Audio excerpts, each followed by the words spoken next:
পুকুর ভরাটের অভিযোগ উঠল কালিয়াগঞ্জে ৩ নম্বর ওয়ার্ডের নেতাজি পল্লী স্কুলের কাছে। পুকুর সংস্কারের আড়ালে মাটি ফেলে সেটি আকারে ছোট করার চেষ্টা হচ্ছে বলেই অভিযোগ।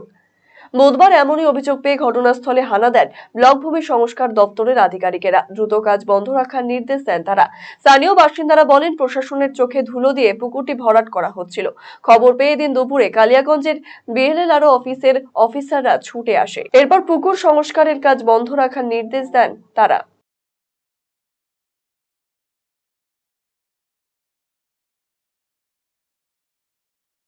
বালি মহন্ত। এখানে কিসের অভিযোগ আপনাদের? আর কি পাড়ার লোকজন অভিযোগ করছে যে পুকুরটা খনন করছিল যারা জমিটা কিনছিল। তো এখন পাড়ার লোকজনই হয়তো অবজেকশন করছে যে কেউ, সেজন্য বিএলআর অফিস থেকে লোক আসছিল, এসে বন্ধ করে দিয়ে গেল। বললো যে বিএলআর অফিসে দেখা করার কথা।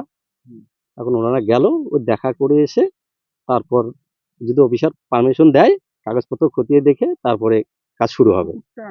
খনন করা হচ্ছে না কি করা হচ্ছে? খনন না বলে আর কি সংস্কার করা। আর কি পুকুরটা মাটি ভরে ভরে আর কি হয়ে গেছিল। হ্যাঁ, ভরাট হয়ে গেছিল, সেজন্য এটাকেই আর কি ডিপ করা হচ্ছে। মাটিটা পুকুরে মাটি উঠায় সাইডে পাড়েই দেওয়া হচ্ছে, মাটি টাটি ইত্যাদি কোনো কিছু বিক্রি হচ্ছে না। ছোট করে দেওয়া হচ্ছে এরকম পুকুরটা তো আপাতত তো মাটি খোঁড়া হচ্ছে, বাইরে কোনো মাটিও যাচ্ছে না। বিএলআর অফিসে আটকে দিল কেন? এইবার হয়তো পাড়ার লোকজন অনেক লোক থাকে, সেই জন্যই অবজেকশন কমপ্লেন করছে।